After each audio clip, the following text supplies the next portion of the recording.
says, "Are you Mr. Funk?" I said, "Yes." And she said, "Don't you remember me?" And I said, "I'm sorry, but I don't. Uh, you passed me for my final nursing exam. You were one of the examiners." I was so happy to hear that. I said to her, "I'm so happy I passed you because this is my friend Joey and he needs your help." So she tells me, "Okay," and she took the information. And I left Joey knowing that I may never see him again. And I said, "Joe, let us thank God for opening up all these doors so that you could get your biopsy taken right now." And I said to him, "Not even the Governor General could get attention faster than what you got. So we thank God for this." On my way back on the plane to Toronto, I'm reflecting on all these events. And I'm saying to myself, you know, it's possible that I could have been like that doctor who was looking after my friend Joey. Because Joey, he cannot afford to pay, so he's so grateful for this doctor seeing him and giving him samples of antibiotics, which is a thing that we would do. And the patient is none the wiser. But I'm saying, Lord, I just thank you for Joey and thank you for this opportunity. So as I come back now to Toronto and I have this experience with this woman of healing with the first of the husband and my patients that I felt come to realize now that they were searching really for that affirming love, to let them know that they are loved for who they are. And I haven't now experienced that through doing Life in the Spirit at the Charismatic Renewal prayer meeting and also at the retreat. I became more aware of patients when they came, and I wanted to share with them God's mercy and love, that is what could be one of the problems with their illness. But I did not know how to do that, and I did not want to be accused of praying religion on my patients. But that's when I was introduced to a group, an association called the Association of Christian Therapists, which involves Christian healthcare professionals, medical, nurses, psychologists, psychiatrists, dentists, counselors, all people who have come to recognize the importance of the healing love of Jesus in their clinical work. And so I was happy to join that, hoping that I would learn more about healing. However, what I discovered was that most of these healthcare professionals, they were like in the same boat as myself.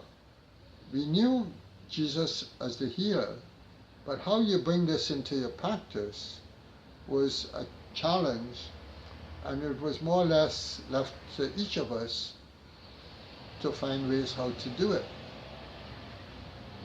This is when I met my friend Rita, and Rita was a very spiritual woman, a very bold spiritual woman, I would say, who education was no higher than grade 9.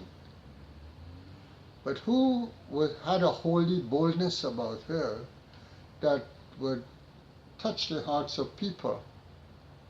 And somehow we got together and we became a team, and we were invited to go and give talks on healing. And I learned so much from her. God used her to teach me so much and to help me to grow in His healing love. And from that and experiences I've had through ACT, it helped me to shape my practice into a more holistic way. And I will end now, but the next time we meet, I will share how that developed, that holistic approach, and by treating patients as spiritual, physical, psychosocial beings without preaching religion, and how the experiences of healing, plus scientific healthcare in my practice. Thank you. Okay, Dr. Fung, can you show the audience a slide of the next presentation? Oh, let me see if I can find something. Well, maybe, you know what? From that, maybe I would just Yeah, that laptop thing, the picture you showed me before you began the yeah, presentation. I think yeah, I'm trying to find it here. Oh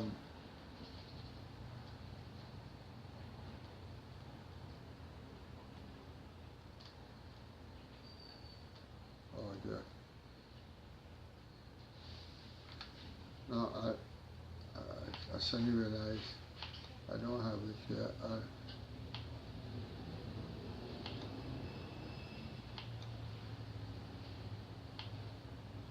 Oh.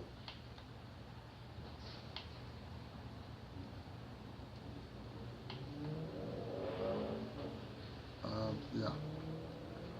What I'm gonna do is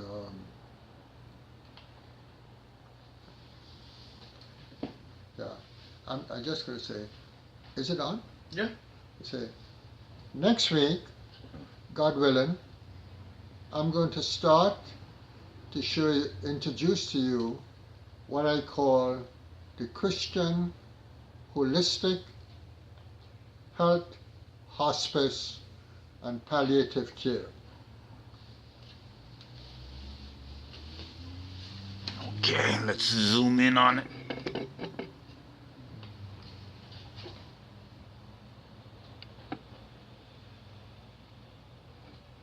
Yep, I think they can see it. Okay.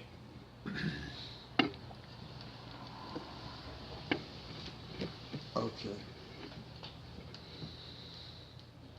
And then I was going to go through these different stages.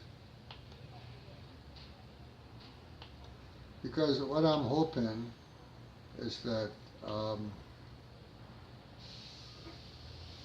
I might get opportunities to talk more about this to people in healthcare.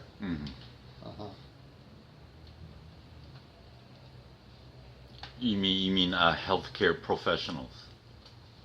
Yes. Or medical students. Yeah.